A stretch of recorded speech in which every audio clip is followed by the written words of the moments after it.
नमस्कार दोस्तों, आप देख रहे हैं दमोह दर्पण। स्व सहायता समूह की बहनों का सह प्रशिक्षण एवं कार्यशाला कार्यक्रम संपन्न। प्रधानमंत्री नरेंद्र मोदी के द्वारा स्व सहायता समूह की बहनों का प्रशिक्षण एवं सह कार्यशाला कार्यक्रम आजीविका मिशन में आयोजित किया गया, जिसमें ग्रामीण आजीविका मिशन के समूहों की महिलाओं ने भाग लिया। कार्यक्रम में प्रीतम सिंह लोधी, जनपद पंचायत अध्यक्ष प्रीति कमल सिंह ठाकुर, मुख्य कार्यपालन अधिकारी जिला पंचायत सीओ अर्पित वर्मा, कमल सिंघई, महिला मोर्चा के पदाधिकारियों एवं गणमान्य नागरिकों की उपस्थिति रही। आज का कार्यक्रम है वो विशेष रूप से माननीय प्रधानमंत्री जी द्वारा आपको आपके जो कार्य हुए हैं और जो समूह के माध्यम से आर्थिक रूप से आप सशक्त हुए हैं उसके विषय में है। और ये बहुत प्रसन्नता की बात है कि हम देख रहे हैं स्व सहायता समूह में जिस तरीके से कार्य हो रहे हैं, महिलाएं खुद अपने एक समूह बनाती हैं, खुद कोई कार्य स्टार्ट करती हैं। चाहे हम ये देखें कि एक छोटा सा उद्योग भी इन लोग बना रहे हैं। हमने ये भी देखा है कि गेहूं उपार्जन, इसमें भी हमारी समूह की महिलाएं कार्य कर रही हैं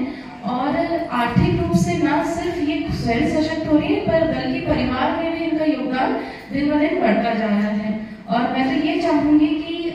ये जो कार्य है समूह गठन का और महिलाओं को सशक्त बनाने का, इसमें और भी तेजी आए और हम लोग और भी नवीन आयाम इसमें देखें कि हम ऐसे कौन से और एक कार्य हैं या घर में रहते हुए ऐसे कौन से उद्योग हैं जो हम स्वयं स्टार्ट कर सकते हैं ताकि महिलाओं को मदद मिले। मेरा एक अनुभव इस विषय में रहा है। रायसेन में एक महिला थी, अनफॉर्चुनेटली उनके हस्बैंड की डेथ हो गई थी, तो वो मेरे पास एक बार आई, बोले कि वो जो बायर आते हैं ना उनसे बहुत सारे डेकोरेटिव आइटम्स बनाती थी, तो बहुत रो रही थी कि मैं क्या करूं। तो हमने समूह के माध्यम से उनकी हेल्प की और थोड़े दिन बाद हमें पता चला कि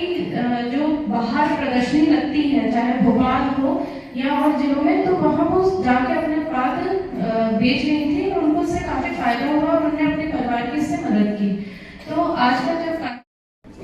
तारीफों के पुल जब बांध दिए जाते हैं तो सिर पर एक टेंशन आ जाती है, जो कि यहाँ पर मुझे बोला गया कि बहुत अच्छा बोलती हूँ। मैं आप ही के बीच की, आप ही की एक घरेलू महिला हूँ। बोलती कुछ नहीं हूँ, सिर्फ अंदर से एक कॉन्फिडेंस है कि जो कुछ बोलूंगी वो आप लोगों को अच्छा लगेगा। डर नहीं है क्योंकि मंच पर बैठी हूँ और सामने हमारी बहनें बैठी हैं, तो निश्चित रूप से एक महिलाओं की जब शक्ति जागरूक होती है तो कॉन्फिडेंस लेवल अपने आप हाई हो जाता है और जब कॉन्फिडेंस बढ़ता है तो यहाँ प्रवक्ता के रूप में पहचान बन जाती है। सिर्फ इतनी सी बात है और कुछ नहीं है। हमारे यशस्वी प्रधानमंत्री जी ने जो स्व समूहता योजना जब बनाई थी तो सिर्फ इसलिए बनाई थी ग्रामीण क्षेत्रों को सोचकर। आपने कभी सोचा है कि ग्रामीण क्षेत्रों के लिए ही क्यों है ये योजना, शहरी क्षेत्रों के लिए क्यों नहीं है? क्योंकि हमारे यशस्वी प्रधानमंत्री चाहते हैं कि जब हमारे छोटे से गांव की महिलाएं रोजगार के लिए जागरूक होंगी और घर से जब वो बाहर दहलीज पार करेंगी एक काम के लिए, एक रोजगार के लिए, तो हमारे घर में जो आर्थिक स्थिति है वो तो मजबूत होगी ही, साथ ही में जो सशक्त नारी का प्रतीक है हमारी नारी शक्ति, वो एक रोजगार से जुड़कर एक गांव को जो दूसरी और जो मेरी जो आर्थिक स्थिति थी, जो गांव से निकलती गांव में जो बहुत खराब थी, और जब मैं समूह से जुड़ी तो उससे मुझे बहुत फायदा हुआ और मैंने गांव जाकर के समूह बनाए और समूह में जुड़ करके अलग अलग प्रकार के कार्य कर रहे हैं। कोई दुकान चला रहा है, कोई ब्यूटी पार्लर कर रहा है, कोई बकरी पालन है। एक कार्य गाँव में चल रहे हैं और बहुत बढ़िया से अच्छे से काम चल रहा है। और सभी मंचासी हमारे जिलाध्यक्ष जी, हमारी प्रीति दीदी, सीओ साहब, सीओ मैडम और जनपद के सदस्य और सभी मंचासी को, सभी को मेरा सशक्त नमन और बहुत प्रणाम। और मेरा नाम कुंतल प्रजापति है, मैं जागेश्वर धाम समूह संगठन की अध्यक्ष हूँ। जैसा कि दीदी ने बताया है कि मैंने यहाँ से लेकर दिल्ली, बेंगलोर तक अपने मध्य प्रदेश के बारे में और जो भी मैंने काम किया उसके बारे में बताया, तो इसका सबसे ज्यादा श्रेय हमारे आजीविका मिशन को जाता है। क्योंकि कहते हैं ना, हिंदुस्तान हमारी जान है तो आजीविका मिशन भी हमारी शान है। क्योंकि हम भी एक सामान्य महिला थे और हमारी कोई पहचान नहीं थी, हमारी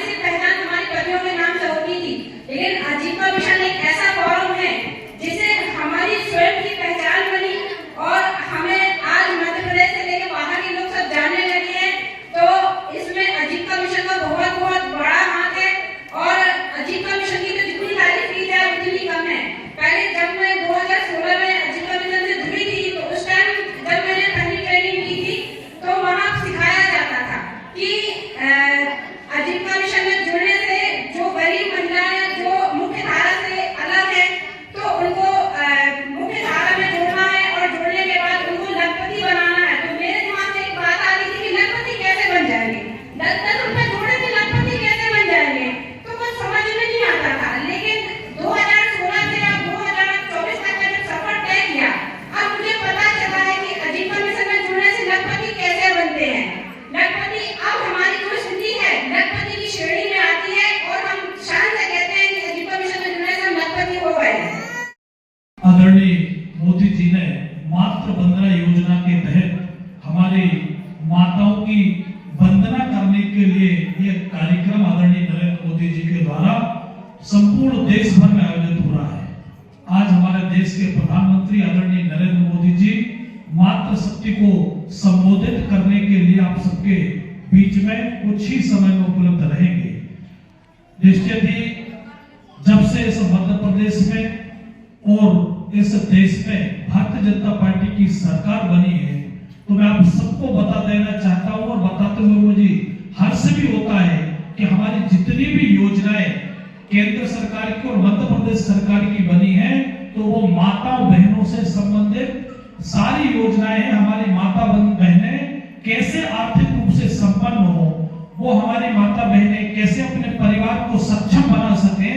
उसको लेकर के योजना बनाने का काम हमारे भारतीय जनता पार्टी की सरकारों ने किया है। मैं आप सबको बता देना चाहता हूं कि सर मध्य प्रदेश में जब आदरणीय शिवराज सिंह चौहान जी ने शपथ ली थी, तो आप सबको मालूम होगा कि हमारे मध्य प्रदेश में जब कोई